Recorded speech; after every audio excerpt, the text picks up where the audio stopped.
Tea? No, that would be water. And there you have beer and champagne, soda pop, a nice cold smoothie, a shot of orange juice, and yes, okay, he also drinks tea. In fact, it seems he's had to swallow quite a bit lately, so much so that this week when the president at last put forth a budget proposal of his own, it sounded somewhat tea-stained in places. We have to live within our means. We have to reduce our deficit. A message not at all like the theme he rode into office. Remember? I do believe the government should do that which we cannot do for ourselves. That's why I'm going to create a $25 billion fund to help states and local governments pay for health care, pay for education. I do think that it is important for the federal government to step up. But then some new folks came to Washington, and they have really changed the conversation. The 59 members of Congress sworn in this season, who are not only Republicans, but who are also marching behind this, and the movement that has claimed it for itself. The Tea Party, which wants smaller government and lower taxes, whose supporters a mere 2 years ago were only really just getting acquainted with each other when they took to the streets.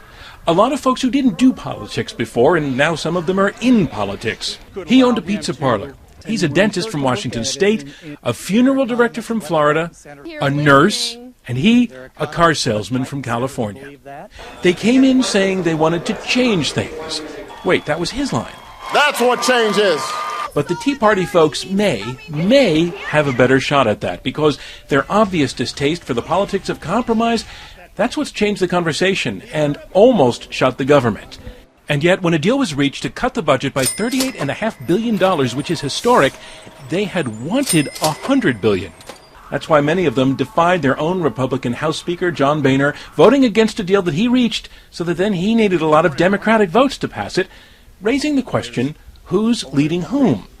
They, of course, are still going to want big tax cuts, and that's going to be a fight, because he also talked this week about government that is worth saving, and said, There's nothing serious about a plan that claims to reduce the deficit by spending $1 trillion on tax cuts for millionaires and billionaires. Because to him, that tea sounds like Kool-Aid, and that he is not drinking. I'm John Donvan for This Week in Washington.